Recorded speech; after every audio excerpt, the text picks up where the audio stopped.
अस्सलाम वालेकुम, मैं हूं आपका मेज़बान खलीलुर रहमान। पाकिस्तान प्रॉपर्टी सर्विसेज के प्लेटफॉर्म से मल्टीपल वीडियोस डिफरेंट टॉपिक्स के हवाले से आप लोग हमारे चैनल पर देखते होंगे। आज भी जो चीज़ जो टॉपिक मैं आपसे डिस्कस करने जा रहा हूं काफ़ी इंपॉर्टेंट भी है, रिलेटेड टू बहरिया देखा है तो इसकी अच्छी खासी इंपॉर्टेंस है। बात हम करेंगे रिंग रोड के बजट की, जो कि रिसेंटली सुनने में आया, डिफरेंट आपने खबरें भी सुनी होगी डिफरेंट सोर्सेज से, कि गवर्नमेंट ने रिंग रोड का जो लूप 3 है उसका बजट अप्रूव कर दिया। तकरीबन 10 अरब के आसपास उसकी अमाउंट डिसाइड की गई है और एक्सपेक्ट कर सकते हैं कि बहुत जल्द इसका जो डेवलपमेंट वर्क है वो भी हमें शुरू होता हुआ देखने को मिलेगा। लेकिन प्रायर टू दिस मैं चाहूँगा कि थोड़ा सा इसकी बैकग्राउंड में जाएं, इसकी हिस्ट्री को थोड़ा सा गो थ्रू करें कि जो प्रीवियसली गवर्नमेंट ने इसका बजट डेडिकेट किया था, जो इसमें प्लान की थी चीज़ें वो क्या क्या थी और किस तरह से ये जो चीज़ है या फिर ये जो एक गवर्नमेंट प्रोजेक्ट है हमारे बहरिया को स्पेशली इम्पैक्ट देगा, या वहाँ पर जो भी प्रॉपर्टी ओन किए बैठे हैं, जो लोग वहाँ पे रिहाइश पजीर हैं, उनके लिए क्या मैक्सिमम बेनिफिट इसके थ्रू होंगे जो वो रिटेन कर पाएंगे। रिंग रोड का जो प्रीवियसली प्लान था वो 2019 में डिफाइन किया गया था गवर्नमेंट की तरफ से। उसमें जो चीज़ें देखने को मिली थी, एक तो इसका बजट जो कि 8 अरब रुपये था, देन इसका जो कंप्लीशन टाइम इन्होंने डिसाइड किया था वो तकरीबन 9 मंथ। टोटल इसके डिस्टेंस की बात करें तो जो मेन अड्डा प्लॉट है उससे लेके मुल्तान रोड तक इसका जो तकरीबन 8 किलोमीटर का डिस्टेंस है, इसको इन्होंने रखा था इन बिटवीन इसके। फर्दर इसमें जो चीज़ें थी डिफाइन करने वाली वो ये कि 90 मीटर का टोटल इसका इनर रोड डिस्टेंस होगा। मजीद इसमें 3 ब्रिजेस एंड 2 सबवेज जो है वो गवर्नमेंट की तरफ से डिफाइन किए गए थे। ये वो मेजर चीज़ें थी जो आप लोगों से डिस्कस करने का मकसद या पर्पज़ ये है कि वो लोग जो चाहते हैं या कहते हैं कि या सुनने में आता है उनके कि यार रिंग रोड बन गया तो उसका जो है मेन एंट्रेंस या फिर एग्जैक्ट एंट्री बहरिया से बनेगी, तो आई डोंट थिंक सो कि एज़ पर दैट प्लान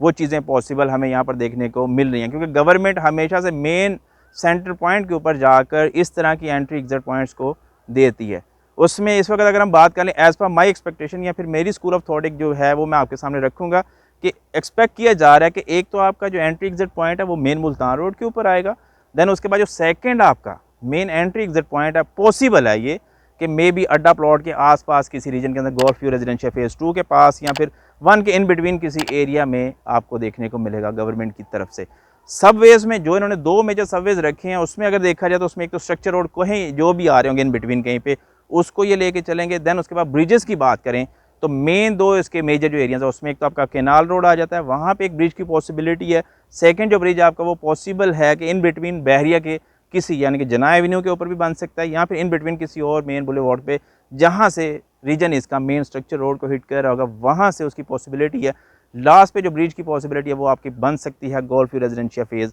1 से। तो ये 3 मेजर एरियाज़ है जहाँ से आपका एक गो थ्रू बनेगा, कनेक्टिविटी मिलेगी आपकी बैक और फ्रंट के जो एरियाज़ है उनकी, ना कि मेन रिंग रोड को आप वहाँ से अप्रोच कर पाएंगे। एंट्री एग्जिट जो है मेन रिंग रोड का वो आपका यहाँ तो अड्डा प्लॉट के ऊपर है या फिर आपको मिलेगी अप्रोच या एक्सेस उसकी मेन मुल्तान रोड से। अब उसमें जो एरियाज इफेक्ट हो रहे थे बहरिया के, उसमें मेजर जो ब्लॉक्स हैं बात करते चले हम, तो सबसे पहले आपका golf view residential phase 1 phase 2, उसके बाद फर्दर आगे चले हम तो बीच में कुछ एरिया ट्यूलिप का आता है। देन उसके बाद रफ़ी ब्लॉक है, रफ़ी ब्लॉक के बाद अगर हम थोड़ा सा मूव करें आगे इकबाल ब्लॉक एंड जैनपर ब्लॉक हैं। देन उसके बाद तलहा एंड देन उसके बाद ओवरसीज़ बी की एक्सटेंशन, वहीं से पास ऑन करते ये main NFC phase 2, then move करता है मेन मुल्तान रोड के ऊपर। तो इन बिटवीन दीज एरिया के ये चीज़ गुजरेगी। और उसमें जो एक और चीज़ कंसर्न है या फिर सुनने को मिल रही है लोगों के कि ये ओवरहेड ब्रिज की पॉसिबिलिटी है, लेकिन आई डोंट थिंक सो कि इस तरह की कोई चीज़ गवर्नमेंट करने वाली, क्योंकि थ्रू आउट अगर आप देखें रिंग रोड की जो भी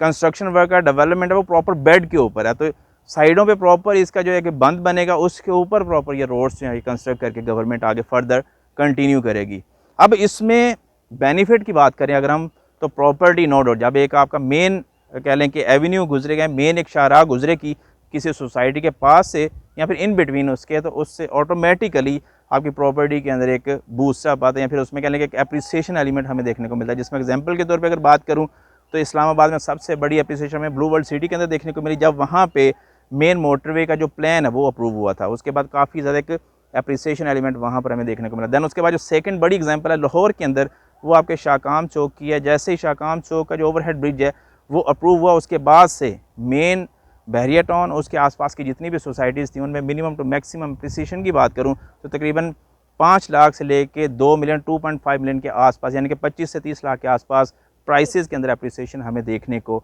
मिली। तो नियरेस्ट अप्रोच है एक्सेस की वजह से इन शाहराहों की ऑटोमेटिकली उस रीजन के अंदर डेवलपमेंट भी आती है, उसमें इंफ्रास्ट्रक्चर डेवलपमेंट की पेस भी ज़्यादा हमें देखने को मिलती है।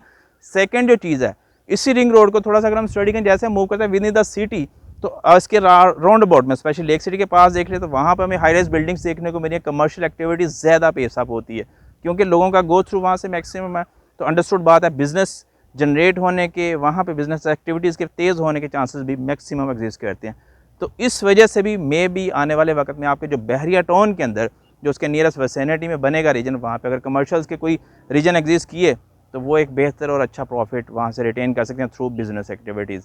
फर्दर इसमें जो चीज़ है वो ये कि कनेक्टिविटी है, तो अंडरस्टूड बात है with in the city move करने के लिए या आउटसाइड द सिटी किसी और साइड को अप्रोच करने के लिए आपके पास बेहतरीन कनेक्टिविटीज़ की बनती है।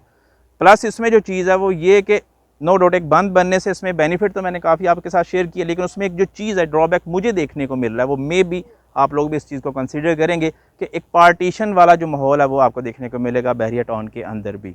तो ये एक छोटा सा एलिमेंट है जो थोड़ा सा कंसर्न भी है लेके कि आया कि इस चीज़ को जो गवर्नमेंट है या फिर उसके बाद बहरिया मैनेजमेंट है वो किस तरह से टैकल करती है, क्योंकि इनके कुछ ऐसे कंसर्न या प्रॉपर्टीज़ के अंदर एक ऐसी पॉलिसीज़ होती हैं जिनको फुलफ़िल करना वो गवर्नमेंट के लिए भी ज़रूरी है और सोसाइटी के लिए भी ज़रूरी है। क्योंकि अगर आपने देखा 2018-19 के आसपास जब LDA आया था तो उसने उन एरियाज़ के अंदर जितनी भी कंस्ट्रक्शन थी वो सारी की सारी डिमोलिश की थी, उस एरिया को रिटेन कर लिया। वहाँ पे आप किसी भी किस्म की बाइंग, सेलिंग या फिर कंस्ट्रक्शन वर्क नहीं कर सकते थे। तो उस वजह से भी काफ़ी एक बड़ा एक कह लेंगे ड्रॉबैक था प्रॉपर्टी को लेके कि यार ये किसी इस एरिया में ना हमें ले जाएँ जो चीज़ जो है अब अंडर लिटिगेशन है, तो वो भी एक मामला क्लियर हो जाएगा। चलो एटलीस्ट अब ये गुजर जाएगी वहाँ से तो उसके आसपास की प्रॉपर्टी भी क्लियर होंगी और लोग इजी टू बाय या सेल कर सकेंगे अपनी प्रॉपर्टी को। उम्मीद करता हूँ कि मेरे जो मेजर पॉइंट्स से आप लोगों से डिस्कस कर सका हूँ इस प्रोजेक्ट के हवाले से। स्टिल फिर भी कोई भी क्वेश्चन के सवाल आपका related to property, related to Bahria town या ऑर्चर्ड है, स्क्रीन पर मेरा नंबर आ रहा है, एनी टाइम आप कॉन्टैक्ट करके हासिल कर सकते हैं। चैनल पर नया तो चैनल को सब्सक्राइब कर लें, वीडियो अच्छी लगे तो लाइक कीजिए, जानने वालों के साथ ज़रूर शेयर किया करें ताकि इस तरह के इन्फॉर्मेटिव वीडियोज़ उन तक भी ऑन टाइम पहुँचे और वो भी किस तरह किसी ना किसी वे में इन्वेस्टमेंट के अंदर एंगेज हो सकें। दोबारा हाज़िर होंगे, तब तक के लिए दुआ में याद रखें, खुश रहें, आबाद रहें, अल्लाह हाफ़िज़।